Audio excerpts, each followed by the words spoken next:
Well, hello, this is Old Man Tony here again. I hope you're all well. Today I'm doing something different.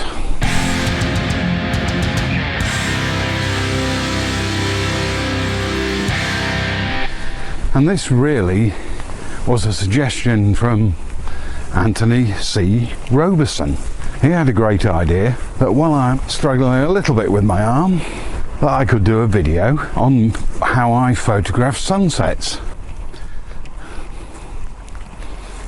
Which sounds like a good idea. So now I'm just on foot, walking along the edge of a field to the place where I generally get some of my best results from photographing sunsets. It's always difficult to know how good the sunset will be until it happens.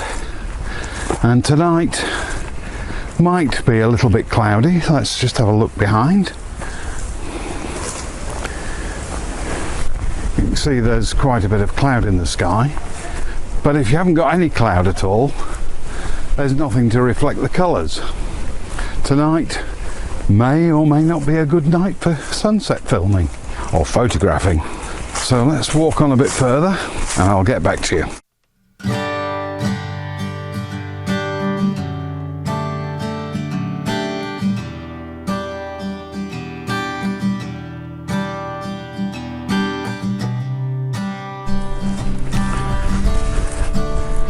So one of the important things about sunset photographs is the camera you use. You can use your smartphone or something similar. I get my best results using my bridge camera with a long zoom on, so I can frame the shot that I'm looking for and set the exposure to give the best effect. The other important thing having a camera in manual exposure is that you can set things like your white balance. Now most cameras have what they think is white balance, is to try and correct the colours depending on what kind of lighting you've got. But when you've got a sunset, you want to be able to see all the colours. So I always set my white balance to daylight. The other thing I like to do is try and find something interesting in the foreground as well, like a church or something like that. But at the moment, we can see the sunset over there. And one thing you'll notice is that it seems quite a long way in the distance. So using these kind of action cameras or any other cameras that have a sort of a wide angle lens effect mean that the interesting stuff is way in the distance and you just see a lot of other stuff going on. Not that that can't look nice, but often the colours in a sunset are concentrated around the sun. The other important thing being able to adjust your exposures to get the maximum effect out of it, because if you have your camera set to automatic exposure, it'll work and probably get a very nice picture of the landscape, but not such a particular spectacular picture of the sunset itself. So let's set up my cameras.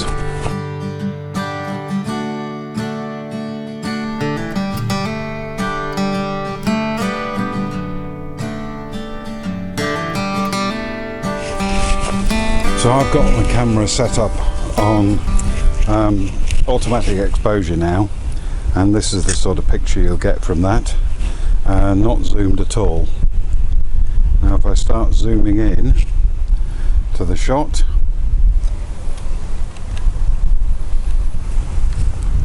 you can see the church in the background, but the thing's on fully automatic now, so we can take a picture and see that it doesn't look too bad. But if we switch to manual mode, I can get my shot perfectly framed and adjust the exposure to give the effect I want. But if we set the exposure to get reasonable light on the church, like that, it bleaches out the sky. So I'm using quite a fast shutter speed of 500th of a second and an f-stop of f6.3, and I can get this kind of effect. Whereas again, if we look at it on the action camera, you can see that we have a tiny little streak of yellow amongst all the other cloud over there. So at the moment I'm just looking for the actual sunset time. It looks as though we've got a bit of clear sky below the cloud where the light's shining through. So when we get so that the sun's lower in the sky, we'll actually be able to focus on the sun as well and exposed to see that actual globe of the sun. At the moment we're seeing quite a nice view with a few sunbeams coming through.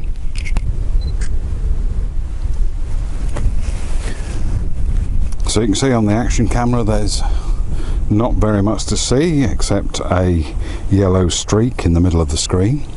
But if we switch to the other camera,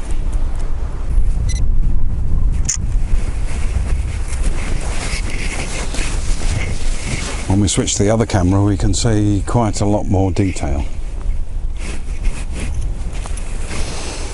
So I guess what my tips are: make sure you've got a manual camera, make sure you've got a zoom, make sure you can focus in on what you're trying to photograph.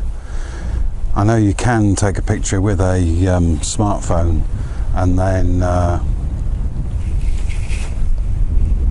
just pick out the bit of the picture you want, but I don't think you'll get anything as good as having a decent camera to do this. And now the sun's coming down beneath the clouds, we can start to adjust the exposure to give just the right effect that you're looking for. One thing that can be a problem is the flares that you get often when you're pointing the camera directly into the sun. And there's not a lot you can do about that except by focusing in on tight.